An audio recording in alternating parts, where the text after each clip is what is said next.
of your lifestyle. And again, just honestly assessing where am I at with my bandwidth? And again, if my 100% is I'm over here and I'm so perfect with my health, that's not sustainable. And 0% is like, I can't do this anymore. How do I find my 50%?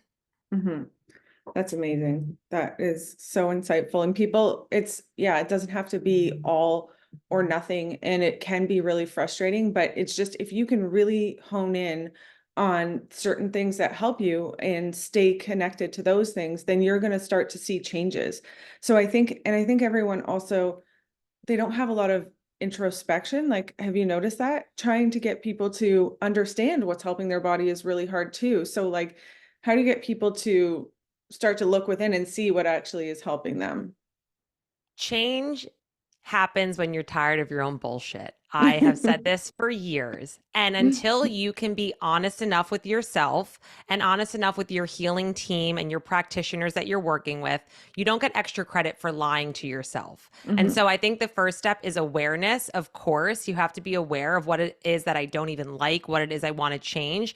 But then you also have to have a bit of admitting where I'm the problem. It's like when mhm, people get out of, and I always go back to the philosophy of relationships because I think people forget that your relationship with your body and your relationship with your health has the same principles as any other relationship, whether it's romantic, platonic, a coworker. And mhm, it's like at some point you have to say like, okay, well, I allowed that and I participated or I attracted that into my life. So there is always going to be some level of honest discernment mhm, outside of awareness. And then you have to create actionable change and steps that are going to actually work for you. And that part, I think, is where people get it wrong because people are so desperate with where they're not feeling well that mhm, they'll look to somebody else who has a similar story, which is a great jumping off point. mhm, But let's say you're not a morning person and this person is like, you got to wake up at 4 a.m. and write mhm. 30 pages of a gratitude journal and go to this class and then, like, talk to a Zen Buddha and like take a sound bath. And you're like, whoa, I'm a mom and I have 4 kids and I work a corporate job and I commute. Like, it's not sustainable. So I think it's also meeting yourself where you are and being honest of, and this is why I'm so against these things like 30-day challenges and whatever. Like, Mhm, I get it can help with momentum, but if you really can't see yourself doing it and enjoying it mhm, in 60, 90, 120 days a year from now, then like you need to also be aware of like what kind of person am I that I like to do? Because I think the more it feels natural and the more it feels enjoyable, the more mhm, likely you are to create habits, make routines around it, make it a part of your identity. And that's when I think true change happens. So, number one, be aware of what you want to do. Number two, admit where you're potentially the problem and what you're allowing. And then number three, create actionable steps that you can begin to integrate into your life that are sustainable, maintainable, and enjoyable. mhm. I love that. I used to try to do everything in the morning, like, and, be like, I woke up, I worked out, I did this, like, and it was so stressful to try to fit everything in. And I realized I just need to chill a little bit in the morning, turn on my vagus nerve, get the day going, like do things I enjoy. And now I don't like stress myself to have to be up at 5 because that's stressful on the body. And Yeah. it might work for some people, but it definitely wasn't working for me. So I think that will speak to a lot of people. How did But that's you also why I tell people to try as many things as you can, try on as many health hats as you can, Yeah. because you only know that you don't like that because you did it for a Mhm. while. So Mhm. when I tell people too, I'm like, don't just do it for a day or 3 days. Like I say, give something at least at minimum 2 weeks. And if you Yeah. don't like it in 2 weeks or you're not moving the needle, then say, okay, what is it that I don't like? What are the things that I do like? What can I Mhm. take away? So like to your point, you were like, you know what? This isn't it for me. Mhm. And I always tell people like, if it's making you feel worse, even if there's so much research and everybody else is doing it, it's about you. So like Exactly. try on all the things, but it's like keeping clothes that don't fit you anymore. You're like, yeah, I loved this sweater 5 years ago, but every time I wear it, it makes me really self-conscious. So why would I Mhm. keep wearing it? So you have to do the Mhm. same thing with your health protocols. Mhm. I like that analogy. How did you get into the health field? Like, did you have your own health battle? We all have our story that kind of got us here. I was always just really into health from a personal standpoint. I mean, I Hmm. grew up, I was very into sports, playing a bunch of different sports growing up. My family was pretty healthy. My dad was like shopping at health food stores before health food stores were cool and bringing home like, Wow. the healthy fruit roll-ups and all that kind of stuff. And Hmm. so, I was playing a lot of sports. I was working out a lot with my brother. He was like into, training, and I copied everything that he did. And so, Hmm. it's funny because I originally went to school to be a Spanish teacher, actually. So I Oh, had really? no hopes and dreams of being in this field. And at the time, undergrad, I was a personal trainer because I had Hmm. so many friends being like, Brie, can you just train me in the gym? Can you train me in the gym? And I was like, you know what? If I can make money hanging out in workout clothes, like, why wouldn't I do this? And Hmm. so at the time, I was working at this place called Mike Duffy's Personal Training. He's the man who literally changed my entire trajectory. He had suggested that I read some like Mark Hyman books and Dr. Mercola and some of the OG functional medicine people, Hmm. however people feel about them now, like those were the people who were kind of, I think laying the foundation. And I just loved the science of it. So I went to grad school at University of Bridgeport and got my master's of nutrition there. I got some other certifications along the way, Herbalist, FDN, Hmm. and then, completed my PhD in 2022. And so it was really just like wanting to help people and loving the health side of things. And it's funny because now nutrition is the thing that I talk about the least. And a Hmm. lot, kind of what we were talking about to bring it full circle, is like so much of what I do now is helping people get out of their own way and helping them unlearn things that actually don't work for them anymore or just their old narratives. And a lot of it is actually mindset stuff and Hmm. changing beliefs and narratives and working on a lot of the psychological stuff that directly impacts the physiological aspects of your life. Wow. So it just kind of naturally went into that, right? Where you saw, okay, this is not, how do I get someone to stay on these things? Because even I see it with people, it's like there's these tools that you can use that really help, but you have to like use them, you have to implement them. So even if it's, a supplement or an actual biohack or whatever it is, it's consistency, right? Like the consistency. Totally. And so much of it for me too. I mean, there was the one side of it. I always loved working with athletes. I worked a lot with baseball and softball players. I also Mhm. worked a lot with triathletes because when I was living in Connecticut, that was like a really big thing there. And hockey players, actually, you're like the hockey queen. So I was working with a lot of athletes, and I always loved that side of things because, again, I think mentally they got it more. But on the other side of things, at that time, personally in my life, I was so hell bent on being perfect and being, a perfectionist and a people pleaser and doing Mhm. I'm so type A. And so Mhm. I actually started creating this sort of like, I called it becoming a recovering super spaz because Mhm. I had realized, I remember saying to my mom, I was like, Mom, if I keep up at this pace, I was like, by the time I'm 30, I'll have a mental breakdown. I'm like, I just Mhm. can't do this anymore. And Mhm. so I just started actually being a lot more open and vulnerable about this, like, having to be perfect and type A and doing everything at 100%. And I was like, Mhm. that's exhausting. And even, things like anxiety that I ended up doing my PhD on anxiety, actually, my Mhm. dissertation, Mhm. because I thought it was just something that was so misunderstood. So it was interesting because I was kind of naturally going through this progression of figuring out, like, okay, Mhm. what does balance even look like? And I had done bodybuilding shows and all of that. So I was in like really extreme things. That's kind of how I Mhm. always lived my life. Mhm. And so it was kind of just sharing back, like, all right, I had to figure out what my version of 100 was and how I could scale that back. And when I started talking about it more openly, it was helping a lot of people. So Mhm. that was kind of my version of it. I didn't have anything catastrophic in the sense of, debilitating health Mhm. issues, but it was more like, and I think you probably can attest to this. You have friends or family who's like, hey, I'm going through XYZ. Can you help me research it? So, like my dad had an aortic dissection when I was in Mm. college. And so that got Wow. me really into researching stuff about cardiovascular health. I had, Yeah. friends who were going through hormonal stuff after they were competing in bodybuilding and losing their Mhm. periods. And so simultaneously, while I was in, graduate school, I was learning a lot of things. And then anecdotal evidence, I think, is always helpful too. So it was kind of a combination of all of those things. Mhm. That's amazing. I honestly find it very inspirational for people that didn't have the catastrophic health thing and still dive into it this much because I don't know if I would have got here to this extent, but um so I do. I always find that super inspiring. But your dad had an aortic dissection. Now, I'm really interested in cardiovascular stuff right now because my heart was affected. Um in a big way. And, I kind of blame it on like Lyme carditis, but I have no idea. I have a lot of theories, right? I know that there was big changes in the environment and there was like EMF and I know that you can attract more EMF and it affects your calcium gated voltage channels. And I dove into that and there is research on it. But have you been seeing a lot more cardiovascular issues with your patients?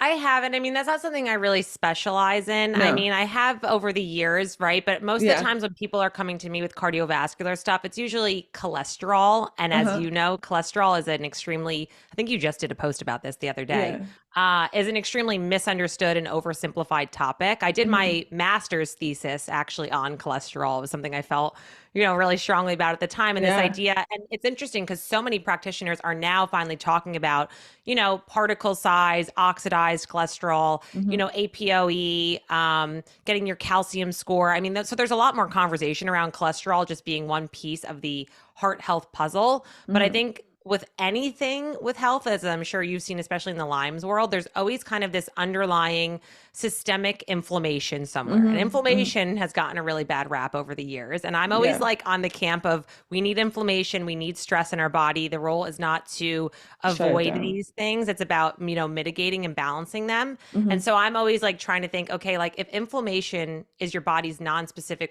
response to stress, let's follow that string up. What is Hmm. causing a stress response? Hmm. And what is that relative to my stress and inflammation bucket? And how long has Hmm. that been going on? Because usually by the time you have XYZ symptom manifest at level 100, that is just the straw that broke the camel's back. Stuff has been going on underneath, the 100%. iceberg for months, years sometimes.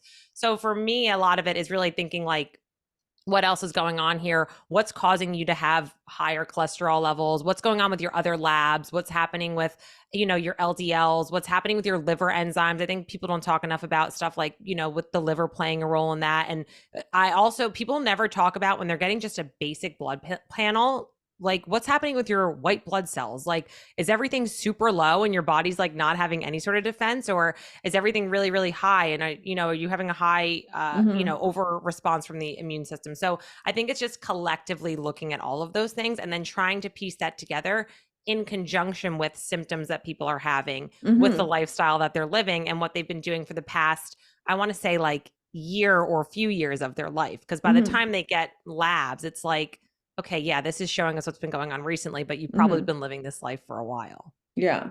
Yeah, I think that's why like mine was so different because I had been focusing on that and detoxing and trying to be zen and it still tipped it over. So that's why I went for like so much more of like the external environment. How is it affecting my body? Like what changed?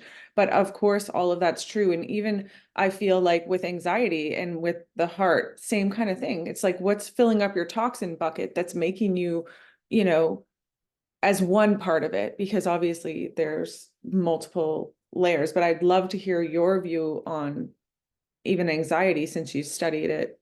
And Yeah. yeah. Anxiety is, well, it's interesting because I also, studied Chinese medicine a lot, Hmm. especially with relation to emotions and your Hmm. organs. And I know you talk about this a lot too. So, Hmm. your heart houses your shen, your spirit. And if you're ever going to see an acupuncturist, right? Like if Hmm. your heart meridian is like, if there's any kind of pushback from there, you're usually like maybe overthinking things a lot, or you have this Hmm. like sort of unsettledness in your body. And so, it's interesting because people say things all the time like, it comes with a heavy heart, or I'm just speaking from the bottom of my heart. And like, there is really this whole connection of, what's going on with your heart and your body and what you're feeling.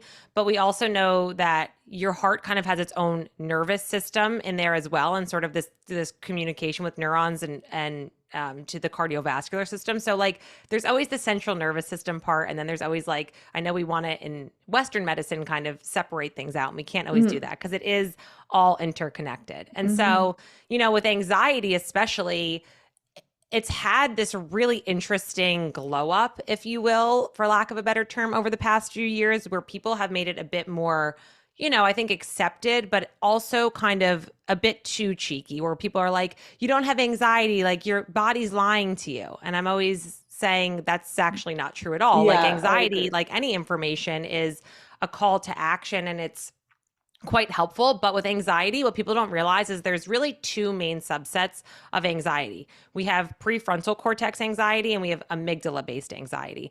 And your body physiologically responds differently depending on what kind of anxiety you have and what kind of protocol you're doing. And also maybe, whether it's over the counter medications you've taken or supplements or nervines or whatever you have. And so when we're talking a lot about prefrontal cortex anxiety, this is the person who is thinking about being stressed and thinking thoughts, and they're ruminating and circular thoughts and all that, which is where things like cognitive behavioral therapy can be very helpful, and you can kind of make lists and all that.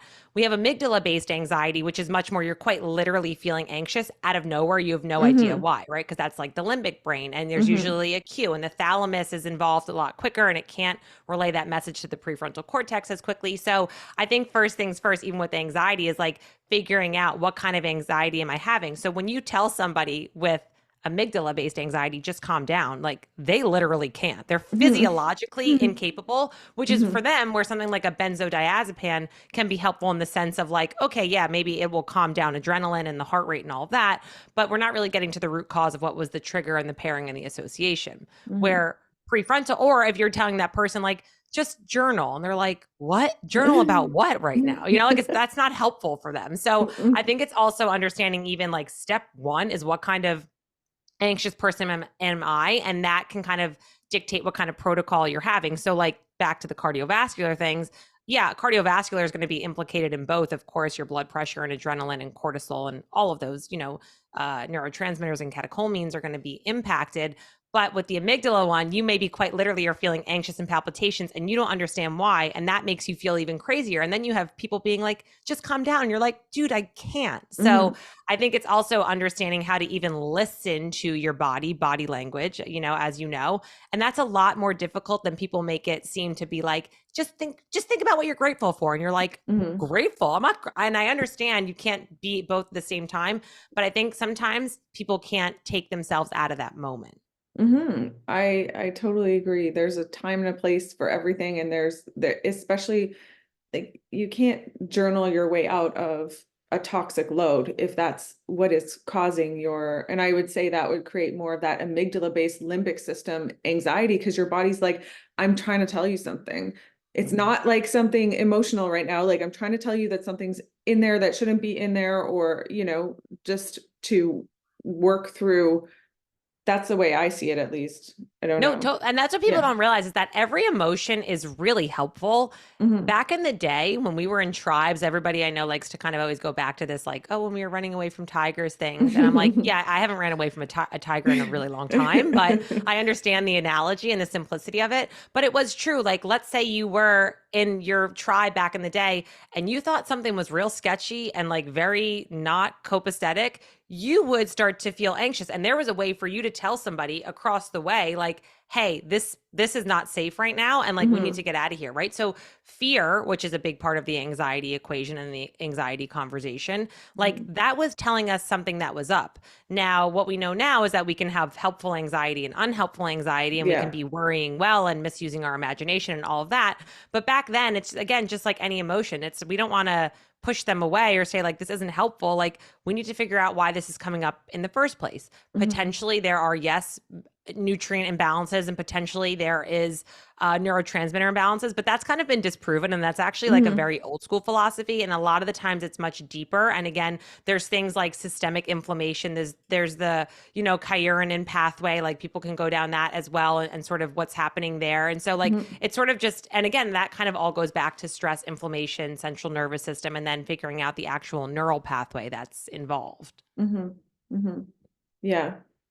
Yeah, it's complex, but really when you start working with someone, you're just trying to peel back the layers of what their problem is. And that's why I think it's important to find practitioners like yourself that can help guide people, especially if you've tried things on your own and you're just not getting anywhere, then Mhm. it's time to employ someone that has a little bit more insight in to what's going on, because no one we lost like no one teaches us how to decipher any of these things. Like, we don't have any lessons in school about what our body could be telling us. And I mean, how powerful would that be? Like, how much less fear would you have of your body? Because I know that the more that I learned about why I was feeling a certain way, or if I got this symptom, I had to clear my lymph here because my body was giving me such like obvious signs.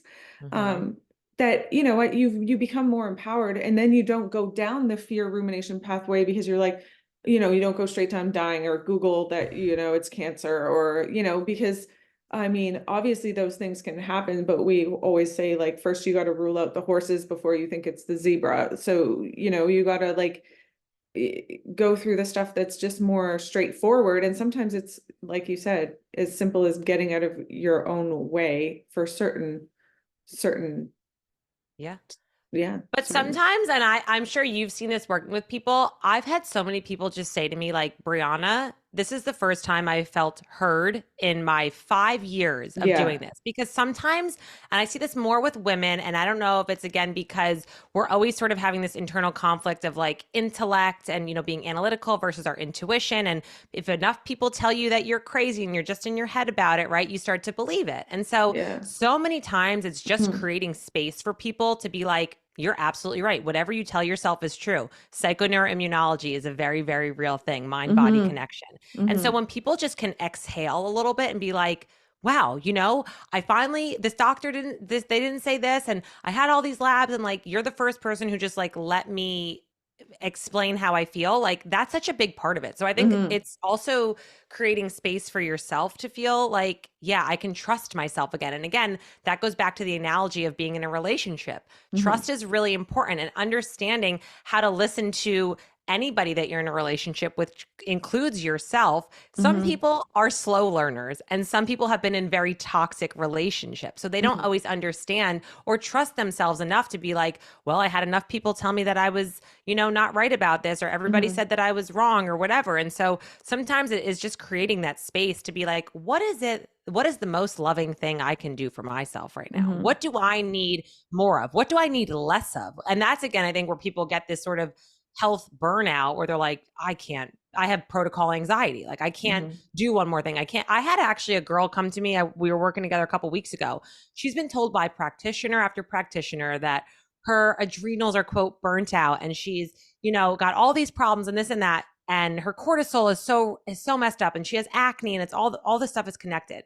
We go through her Dutch, and I was like, your cortisol actually is fine. I was like, if Yeah. anything, I said, you're actually just producing too much cortisol at the wrong times. And I'm like, Mhm. and literally I saw in her face just like this, she was able to unclench her jaw for the first time. And there Mhm. is there is such science behind placebos.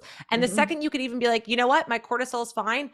She started seeing, we changed maybe two things in her acne protocol. She started seeing results in her skin improvement, her like feeling less puffy and inflamed, sleeping better, literally within like 5 days. And it's so again, Mhm. it's, I think so much of it is just being like, no, you were right. Just listen to Mhm. yourself. Listen And to we just don't yourself. always get that. Mhm. Yeah, and then when you have someone who actually can interpret some data for you instead of just telling you you're burnt out because you're tired and you have acne or whatever it is, it's like, when you get some data that's been proven that you can really like explain something to them that makes sense and they have this aha moment and yeah, they feel validated. Hmm. How many times has someone cried while you explain something to them because they're like, this is the first time I've felt seen or heard. Totally. And that's like so healing into itself, because I always say anything that's coming up is coming up to go. And Yeah. so much of what we do is being kept inside of the body. And as the saying goes, what you resist persists. And like, Hmm. if you're not going to listen to your body's going to find ways to make you listen. It'll make you Yeah. tired. It'll make you lose your hair. It'll make you break out. It'll make you Hmm. puffy. It'll make you lose your period. And your body is tenacious in the sense of being like, "Yeah, are you listening yet? No? Okay, well, we'll keep We'll going." And change then, it. Yeah. Oh, yeah, but that got change better. it. And then people are like, no, but that's better. And they disassociate these things. And you're like, listen, if I can tell you one thing about your body, it is never, ever acting in isolation, like at all. Hmm. Like the Yeah. fact that we try to separate organs, and you already touched on this, is like the biggest downfall to our healthcare system or whatever, if you want to call it, our medical care system. because the body is so intricately connected in ways that we don't have data for yet. Mm-hmm. We don't Mm-hmm. understand it even. And like, I'm in awe of that. But at the same time, I'm trying to learn as much as we can to try to influence it. But it's like, explain to me a homeopathic then. Like, Oh, no idea. Yeah. right? No, like how, like it is insane Yeah. how quickly some people can get like these positive or negative reactions from a homeopath, like a minuscule, like a frequency, like Mm-hmm. amount of something. And I've Totally. felt it and it's changed. I'm like, oh my gosh, Yeah. we don't But understand anything. Like really. no, but you know what? It's interesting because I think this goes it speaks to being a practitioner for a while. You have to understand, know your audience, right? So if I Yeah. have somebody who comes to me who's kind of on the fence already and they have practitioner burnout and like they're Hmm. not really, they're like, dude, I'm just so tired. I want to feel better. I'm probably not opening on day one with, let's talk about what your liver means and your spleen. And are you No. overthinking and worrying, right? Like, and it's so funny because I've actually had clients where like we'll be in like session 6 and we'll then start talking about maybe like want to add in a crystal perhaps or Yeah. let's talk about acupuncture now or like I'll Hmm. bring up stuff about Chinese medicine and emotions and all of that and they're like, wow, that makes so much sense, or like I totally get that, and they're like, if you would have said that to me session 1, I would have been out the door. So Hmm. I think a lot of it too is understanding like sometimes people do need the cold hard data of like, Yeah. okay, you know what, the data shows this and you can't improve what you can't test. But on the other side of things, conversely, I have people who have been so burned by that where their labs, they're just like living by their labs. And I'm just like, Yeah. you know what? Let's not even look at anything. I'm like, let's not run another $5,000 of labs. Let's Mhm. just check. I'm like, let's just check in with yourself. I'm like, when's the last time you did something for you? What does your Mhm. anti-stress protocol look like? What kind of stressed out person are you? Like, what are Mhm. you doing to not be in mom mode or girlfriend mode or right? And like people can't even answer those questions. Or the very simple question I say, when is the last time you felt your best and what was going on before you started to feel unwell? And people are like, they can't answer that question. So I'm like, all Mhm. right, we have a lot of work to do before we throw another lab at it. So I think it's Yeah. you have to understand who you're working with. And I think that on the other side, the client needs to be like, this is what I need right now. So it's like a sense of coaching almost. And how Mhm. coachable can you be? Mhm. Yeah. Yeah, I totally agree with that. I have to start very, very, very, very basic with some people, and then you just like help them see a little bit of changes, and then once they notice that, they're gonna be all in, Hmm. and you're gonna be like, just tell me, or they'll absorb more of what you're saying as like the coach or the practitioner. Do But you ever get it's people though who come to you where you feel like they've done like I feel bad where I'm just like there's nothing else I can tell you to do. Like I don't feel good taking your money at this point. Like you really need to just like keep on your protocol and do less. And I think people come to you sometimes so desperate being like, please just fix me. And I'm like, dude, Mhm. I'm not a magician on any Yeah. level. So like, do Yeah. you ever notice, do you ever have that where you almost feel like I can't help you anymore? And I know you want somebody, but like I don't feel right in this position. Do you ever struggle with that? I have felt like that. And the thing that happened was then I got really sick. And then I saw, okay, this looks like a great protocol, but it's not. And I started to do like, we're pulling everything back, everything, and we're starting at ground zero. And we're going to microdose this and we're going to like not even over analyze, but for those, and we have started to, through my own severe struggles, seen like these light at the end of the tunnel for these like cases that were like, I don't know, you've done everything right. That sounds like the best protocol I've ever heard. And I feel like sometimes it's just like stripping it all down back Yeah. to the bare minimum and restarting. But I feel like that's really hard to do even for us. And it's still now I'm like, oh, I don't know. I don't know if I should take that on because, and then, and yeah, I just like bringing it back down to absolutely nothing and starting again, or even Yeah. just stopping and like reassessing in a completely different way. Like I said, like using just frequencies or something like it, because of what I went through. I literally, because I could feel so little too, like such Hmm. little minute changes, I feel like it did give some insights into some of those like more cases that I was like, ugh, like I would totally shy away from, but there still are them, of course, because you're Yeah. like, you've seen the best people, these tests show this, that's what I would do for that. And yeah, like Yeah. It's It's not like crazy. imposter syndrome, but it's more like just trying to be like, I don't think I can offer you anything else. And so it's Yeah. interesting to hear your perspective on that because I guess sometimes maybe it is just kind of what we were talking about earlier, like having somebody to hold your hand almost and be like, we are going to just strip it back to step one, but I need somebody to have me be accountable there for you. And I'm just like, okay, all right, if that's Hmm. what you want to do, Hmm. like, you know. Yeah, because I had this one patient as an example, and they'd done everything that I thought was amazing. LDIs, frequency therapy. They traveled here to do that. They traveled there. And it was just almost like too much for like the Yeah. nervous system or something, right? So pulling it back and then slowly working it up. And, we had some amazing changes. But yeah, there's still it's a lot for us too. Like I think we need a podcast just on like what it is to be a practitioner. And I don't know about you, but the way coaching patients to be a good patient because I had to learn how to be a patient. And let me tell you, if someone comes to you and they're like, I'm not better, what you said didn't help. I don't, and it's just not better. And like, then you can tease it apart and you're like, okay, but this is better. This is better. But if someone comes up to you and they're like, okay, this one thing is better, but I'm still struggling. Like, don't you feel much more motivated as a practitioner to want to help that person, right? No, that's like one you nailed it. That's my point is because sometimes I've had that happen where I take somebody on where I'm like, I really don't think I can help you. And they're like, Yeah. no, I want to do this. And then they'll say nothing changed. And it Yeah. makes you feel like a failure because you Yeah. know how much they're struggling. And I'm Hmm. like, I feel bad. And there's almost this anxiety as a practitioner to be like, I understand you're putting a lot of eggs in my basket of trying to Yeah. help you. Hmm. And like, I always try to make that clear and language that sounds, I guess, a bit more self effacing in the sense of like, listen, I want to be here to help you, but I can't fix everything. And you also, as you know, as a practitioner, no one's ever 100% with you. Like, they're like, yeah, I did this protocol or I did Hmm. this. And you're just like, okay, there's always three sides to every story. But Yeah. no, that's why I do bring it up to practitioners that I respect. Cause I'm like, but what do you do in those cases? Cause it's like, it's on you a little bit and you feel bad and you want to help, but also like, it feels like a sense of failure if you're like, oh, well, then do I suck as a practitioner because I couldn't help this really crazy case? And, Hmm. it puts you in sort of this bind of like morally, ethically, what am I supposed to What do I do? do? Yeah, no, I struggle with that. And I'm the person that definitely is like, maybe this person's more good, better at these kind of very chronic cases.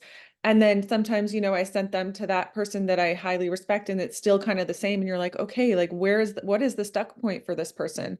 And I just try, and those are cases where I'm like, I just want to follow you as you go to other people and tell me what did help. Like that is where I go with Yes. kind of those. So I'll refer someone out and then I'll continually kind of check in just because I know I'm going to learn from it. Mhm. And what makes us better practitioners than to be humble and hungry, right? Like, Oh, absolutely. I have people yeah. all the time who will be like, they're like, I'm working with an acupuncturist or I'm working with this other coach. Like, do you care? And I'm like, no. I'm like, let's get on a Zoom call together. Like, I Hmm. think building your health team is so important. Nobody Hmm. ever makes it anywhere in life with just one person or alone. No. And I always tell people that's a huge red flag. If you're working with a practitioner and they think that they have all of the answers or they're Yeah. not willing, even because sometimes like listen, they can't maybe work with a naturopath and they have their regular whether it's an OBGYN or a conventional doctor and I'm like tell them that you're working with somebody like we can all work together like these are the labs we're going to do or whatever and it's like people need to all be open to different healing modalities at different times and creating Hmm. this like healing is a team effort. I say that all the time because I used to Hmm. always joke and be like I hate group projects but Yeah. health is one of those sometimes and so you have to be willing as a practitioner and I think as the patient to be like, Hmm. okay, you know what, you can't do everything. Like who else can we bring in? And to your Hmm. point, like referring out, and I'm always like, tell me what they said. I want to know. I Yeah. want to learn more. Yeah. I've learned Yeah. some of the most stuff I've learned from acupuncturists that I've worked with myself over the years, where I'm like asking questions during a session, and then I've used that with clients. So like, Oh my I gosh. think it's a learning experience for me as well.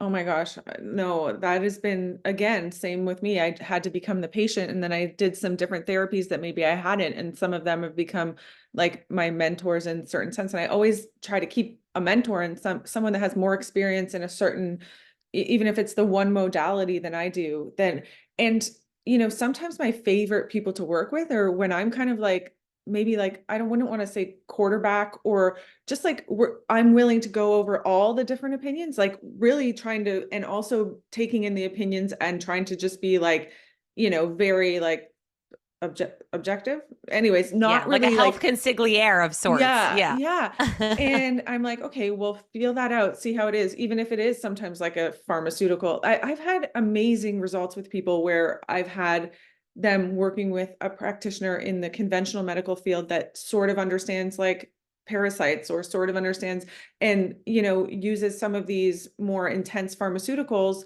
at certain points in time, or, and those people we have good results with, like we really have. And so I would love for it to be, Absolutely. but also I hate it when you send someone to someone else and then they go, oh, then they try to take over. It's like, no, I sent you because I want to work with you and also learn, like, so I don't, it's finding the right people to Yeah. refer to as well, that they don't try to Totally. make I them do. the. It's Mhm. interesting. That's why I did my PhD in integrative medicine, because I always tell people there is a time and a place. Like, you're not a Mhm. bad person if you have a headache or you have period cramps that are so bad and you have to take a Tylenol. You Mhm. can take a Tylenol every now and again and drink matcha tea. Like, those two things can exist at the same time. And I think Mhm. there's a lot of health shaming now.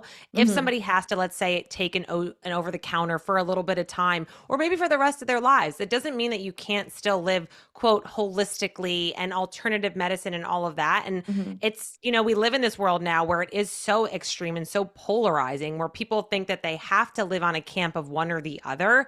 And I see it now, even people are like bashing MDs. And I always joke and I'm like, listen, if I get in a car accident, I want to go to a hospital. I don't Mhm. want to go see a shaman at that given moment. No, Maybe obviously 2 weeks trauma later, care. right? But like, Yeah. yeah, maybe like 2 weeks later, but I want the specialists and the people who have studied that. And I understand there's a time and a place, but like, Yeah, of I think course. everybody, there are, of course, and I see it on both sides. I see people in the functional medicine world who are just as much scammers, where they're telling you that you need 30,000 herbs and 30,000 tests. And I'm like, what makes you any different than a conventional doctor at this point? Mhm. So it's Mhm. like the goal should really be to get back to the basics of like, what's going on with you? I always say with this, like, everybody's living in this Apple Watch world now. And I'm like, Mhm. do you really need a watch to let you know you didn't sleep well last night? I'm like, unless you are Michael Phelps and you're training for the Olympics and you need to know the quality of REM cycle 3, can you not? Like, I'm a bitch the next day. Like, I'm Mhm. hungry the next day. Like, Mhm. I might cry more because my amygdala is overactivated. So Mhm. it's like so much of it too is just getting back to the basics of like, let's figure out even what I need and like where I'm at. And then we can see who we can add in at whatever point. Mhm. Mhm. I mean, I'm all there with you with all of these. Like, I love technology, but I just think it's gone and is going even far too far, because it's kind of changing faster than our own DNA and cells. And it's like, I mean, I think our body's powerful and it's going to find a way to do what it has to do, but it's just like, it's a bit too much. Like, wearables are not my jam, like, at Same. all. Yeah, Same. it's I kind mean, of like, I like get it. If there's something going on in your life and you need to track it, and data can be important. But again, for like short your term, average, but yeah, sure. but also Totally. like every single day, like, and people like Yeah. sleep with it on. Like, I mean, I was one of the people, I got the Apple Watch as a gift early, right before I knew anything kind of about this. I was just in my manual practice, kind of like straight chiropractor, and we didn't come from even a school that was like thinking outside the box. And it was just like, you're the structural person. Like, they weren't even tying together, whatever. So anyways, I'm wearing this watch and my wrist is aching. Like, I've been EMF sensitive for years, right? And that was my Hmm. first sign. I couldn't wear it. So I was like, am I just imagining this? And I took it off, and then, a few days later I put it back and I'm like, ah, like, so, I mean, but people don't feel their body like that. There are completely different types of humans, right? I'm like Totally. a canary, but then there's like the warriors. Like, I'm not the warrior, I'm the canary, right? No, Like, totally. And yeah. that goes back to like understanding the relationship you have with your body, and also understanding that that changes and evolves like any long-term relationship. Like, what worked for you a couple years ago or things you weren't sensitive to a few years ago when your buckets weren't as full. Now a Hmm. couple years later, and I'm sure you see this too, people like they're like, "But I did this protocol once before And and it it's not helped. working." Yeah. Yeah, and it helped. I'm like, "Right, but you're not that your cells are not the same. Like, you're not the Yeah. same anymore." So, Yeah. we have to like figure out something new at this point and like meet us where we are on that journey. Yeah. Yeah. So, yeah. But okay, you talk about nervines, and I'm totally changing the subject because you said it just in passing, but I love, like, you talk about Hawthorne in one of your videos that I saw, that I was like, it's one of the things that helped me a lot. But okay, everyone's anxious. So just can you explain the nervines, herbs Yeah. and what they do for Yeah. Oh my yeah. God. So it's so funny. So nervines are, it's kind of a catch-all, but it's basically a plant or an herb that has an effect on the nervous system. So when Mhm. people say things like, this person is quite literally getting on my nerves, or I'm going to have a nervous breakdown, that is your nervous system, right? Like very, very basic if we just like sort of peel the layers back. And what's happening is your nervous system is responsible for getting, messages from your brain to the rest of your body back again, whether we're going to, again, parasympathetic mode, sympathetic mode, so on and so forth. Now, with nervines and also adaptogens, people kind of like to make a blanket statement. It's important to note that there is always going to be context, right? There are stimulating nervines, there are Mhm. calming nervines. Mhm. There are ones that kind of fall in the middle, but for the most part, what they do is that they kind of help to relax the body. They kind of help to support stress and support anxiety. So there's a couple of things like, and again, depending on where you are. So, like skull cap can be really, really good if you're somebody who is very stressed and you have a lot of tension, and maybe you are like prone to kind of like feeling wound up. What's also important with herbs is understanding the energetics of herbs and the taste profile, because this also can be indicated for your constitution type or what you have going on in your body if you're excess or deficient, as they say in Chinese medicine. So, for Mhm. example, like skull cap can be bitter and cooling. So, again, if you're somebody who is running hot and you're kind of like, hot headed, inflamed, right? That can Mhm. be really good for kind of working on more acute situations. It can also be long term, but again, very Mhm. soothing for the nervous system. We have like more heavy hitting nervines. So something like a kava root, which can Mhm. be really, really good if you're somebody who is very adrenaline forward. You're somebody who is just like revved up and you Mhm. kind of just like are stressing about stress, and you have a lot of these like thoughts going on and all of that, and you're quite literally, for some people, that is maybe making you feel moody. So when you're stressed out, you become what I call bitch Brianna, or you become physically like your body is holding on to tension, right? And so kava has a lot of really cool historical use in Pacific cultures. It was used as medicine for the mind and the body and the spirit. They used to have it like ceremonial kava and all of that. But again, very good for somebody who is running on adrenaline, and you maybe need to just get back to like the version of yourself that is quite normal. So I always equate kava to being like, a glass and a half in of wine. You're kind of like a little bit more silly goose. You can like chill a little bit. It helps focus your mind. It's not going to totally dull the senses.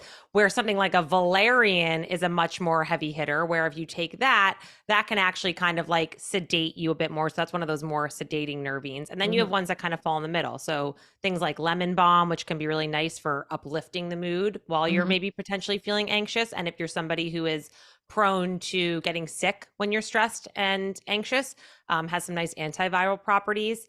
Passion flower is really nice if you're one of those tired but wired people. You kind of can't shut your mind off. Your mind is very wound up. It can actually work on some of those GABA receptors. And then there's things that are like really working on the deep nervous system. So things that are called like they're more restorative. So milky oats, for example, if you're very type A and you're burnt out, hops is a nice one as well. So like if you're a hopped up person, this is good for somebody who maybe is you're not going to sleep because you're in your head, and that's causing like some of this like insomnia and worry, and you're like having this nervous exhaustion. So I think those are probably some of the hitters, and then some more of the hippy dippy ones are like Mhm. albizia and night blooming cereus, ones that probably people don't talk a lot Yeah, about, I but haven't heard of those.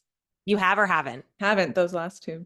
Yeah, albizia is nice. It's known as the herb of happiness. It's really good for somebody who, again, if you are anxious and distressed, right? Like, and it's affecting your mood, it can be really good for kind of calming the spirit. They say that the flower is calming for the spirit, and the bark anchors the spirit, and so the flowers can lighten it. So again, really good for calming properties. And then night blooming cereus is for somebody who, if you're maybe like you have a lot of irritability and you have Mhm. compulsive thinking, and your heart rate is affected by that. Mhm. It's also known as like pulsatilla. That's where you maybe see it Oh, like okay, on the yeah. name. Yeah. Yeah. And it's cool Okay. because the flower blooms at nighttime actually, which is why it's called night Oh, blooming cereus. wow. I Yeah. love So that. it's beautiful in that sense. And pulsatilla can be really good for helping to lower the heart rate. If you have like a lot of emotional hypersensitivity. So Hmm. sometimes you'll see like albizia and pulsatilla. And it's interesting because when you hear herbs talked about from a homeopathic sense, you'll see pulsatilla in a lot of homeopathy remedies Yeah, they do like homeopathic doses, right? Yeah. when people so in herbalism people will talk about what kind of person are you, so like you're type Hmm. A or you're stressed or you're wound up. In homeopathy, which I know very very little about, like Hmm. I'm talking like barely scratching the surface. Hmm. Pulsatilla, it's funny because your body intuitively I think knows what kinds of herbs sometimes work best for you. Hmm. Pulsatilla, they say, is for somebody, and they describe it as a pulsatilla person is blonde hair, blue eyes, kind of very sensitive, a little Uh, weepy, and I'm like, am I a pulsatilla person? Because I am. I act yeah. really tough, but I'm like, I'm quite pulsatilla. So Yeah. it's interesting. I tell this to people too all the time. Like, dude, just go in the herbal section and like see what you're drawn to. And I know that sounds Hmm. super hippy dippy, but like your body just intuitively knows. So Yeah.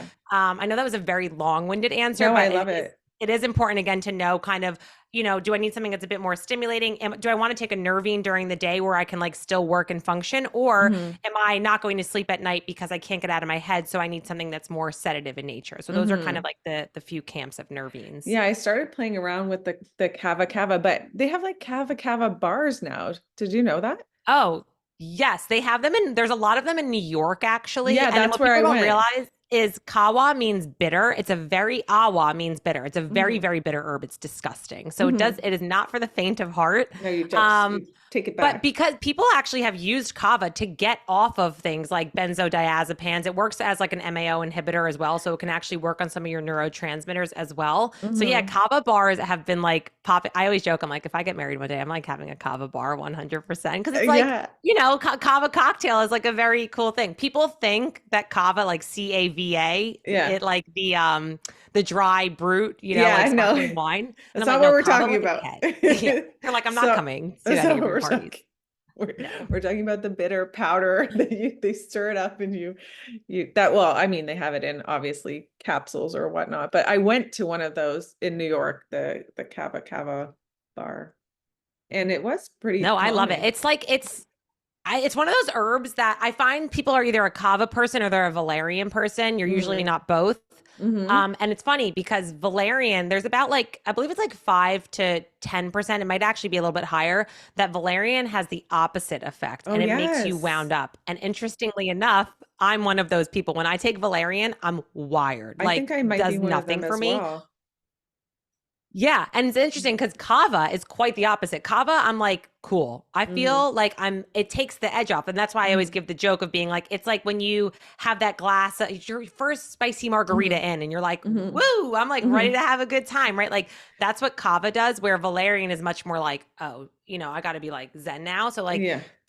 I think it's again just knowing, and just because an herb does something doesn't mean it's going to do something for you. So try something Hmm. out, give it a couple of goes. If you don't like how your body feels on it, you don't have to be married to it. You can try No. something else. And that's what I love about herbalism. And, if you talk to different herbalists, they'll tell you different things depending on what time they spent with the herb and the Hmm. energetics of the herb. There's some herbalists who like, they'll harvest with the different cycle. I mean, really Hmm. cool stuff. So like Yeah. I'm not that far. I don't know that much about like, that side of things and the Yeah. astrology of herbalism. Yeah. There's a But lot I that mean, you there's a can. lot of different routes that you can go. And I think it's for people who it's one less pill you have to take. A lot of times it's tinctures, which I love. Mhm. Like I'm a tincture girl. So Yeah. I think it's nice for people to even mix up their protocols sometimes. And I I think literally herbs are have a just like, bag of tinctures right here because I'm traveling. no, I used to always joke, I'm like, TSA has to hate me because my Me bag is too. just full of tinctures. And they're like, what's going on with this witch girl? Yeah, but they don't take them away. So let me just put this as a PSA. You can take a whole bag of toiletries and a whole bag of herbs and say that they're your medication because that's what I use as medication, right? That's what helps me. Yes. I need them to travel. And also, I was able to travel with this huge liter of water because I have like this hyper oxygenation machine and it Oh, puts the oxygen into the water and I was like this is medical water. I just tried it and they're like, okay. And they had a machine to put it. I don't know what the no machine did way. to it now. And then they gave it back to me. And I was like, okay, medical Wow. You have water. to send me the link for that because that sounds amazing. Yeah, I will. I'm so into the oxygen thing because it helped me so much. Like not hyperbarics though, like drinking oxygen and bathing in oxygen baths. And there's like machines now. Do you have any thoughts on the hydrogen water craze? Oh my gosh, honestly, okay, I work with NHL players and they saw the Gary Brecka thing. Every single one of them have a hydrogen water bottle now. Like, Yeah. and I mean, I was using the Mercola's hydrogen drops or the dissolving tab before, and Yeah. I felt like it helped me. So then I kind of dove more into it and I found there are a lot of the health benefits and there's certain ones that are obviously much better and you have to get it above like 3 parts per million or something for it to have an Okay. effect, or between 3 and 10. I think some of them you have to run it a couple times, but they have to be in plastic, most of them. And then Oh, because it like expands it a little, so some of them are using like a polysilicate glass so that it's not like, getting the micro particles of the plastics in it. So interesting. there's two bottles doing that. One of them is the WEO, and I can't remember the other one right now, but yeah, so it could, because they all just got them and then everyone has like a different one. I started to try to learn a bit more about them, but they all report that it makes them feel better. They're really into it. So Yeah. I learn from my patients sometimes too, Yeah. No, I've Mhm. seen really good research on it, but to your point, I haven't found, because there's so much research, I feel like there's a lot of people who are just making these Fugazi water bottles. So I haven't found any brands that I have Mhm. like Mhm. been, I think, given the gold stamp besides like I'm sure a Gary Brecka one, but I'm always like, I don't want to support the person who I'd Yeah, rather support like a smaller business who's like, we've exactly. been doing this for a while too, like support us. So I just haven't found any of those yet. Yeah, yeah. So, and then, yeah, so then I did kind of dive into that. So that's what I found. So there was a couple that were standing out for me. But yeah, I think it obviously has benefits. We're all like electron deficient. We're deficient in ions, I think now these days. Like Totally. I think like the electricity is stealing some of that energy that our cells need that maybe isn't in the form of, or maybe we're not getting it from our food and anymore because things are not as they were, which we know, Right. right? You've got to support yourself, I think, a little bit in, I agree. right? I mean, I don't know anyone in perfect health that isn't supplementing their life in some way, shape, or form, be it from taking extra self-care to taking everything's devoid of what we need. So we're doing our best as humans to figure out what that is. And I think Sometimes it's exhausting though. I even tell myself sometimes, I'm like, Brianna, just keep doing the basic, boring shit. You got it. Mhm, I'm like, I know you don't want to take another tincture, but sometimes you gotta mhm. just keep on keeping on, you know? Oh, I keep on keeping on because, I will say to everyone right now, like I was bedridden and I would not stay like that for a long time. Like I knew I wouldn't, but like these things help. These little tinctures that you think are just little herbal tinctures, these small daily habits like grounding outside, like, even just being for a second has Oh, carries a little lot of by weight. little adds Mhm. up. I mean, people do not, anything over zero can compound. Yeah. Compounding interest with your health is so Mhm. important. And people Mhm. really do think, unless it's 5 days a week or 30, whatever. And it's like, no, sometimes you have to start small and do Mhm. that long enough and Mhm. have a slow drip approach Yeah. to adding things in, but also a slow drip approach to removing things too. Like Mhm. everything Yeah. can't just change at once and No. uproot your nervous system will be like, what is going on here? Yeah, I know. I mean, I've seen it and I've done it to people with like big parasite cleanses, which I love my parasite cleanses, but boy, do I do them a little bit different. Like, do I have a different approach now, right? Like, because the body is holding on to these pathogens, or they're there because there's so much waste. And we always have known that. And so we always, support the liver and bind up some toxins. But I don't know. It's just we're not all cookie cutters. Even those cookie cutter like parasite cleanses, like you've got to just ease up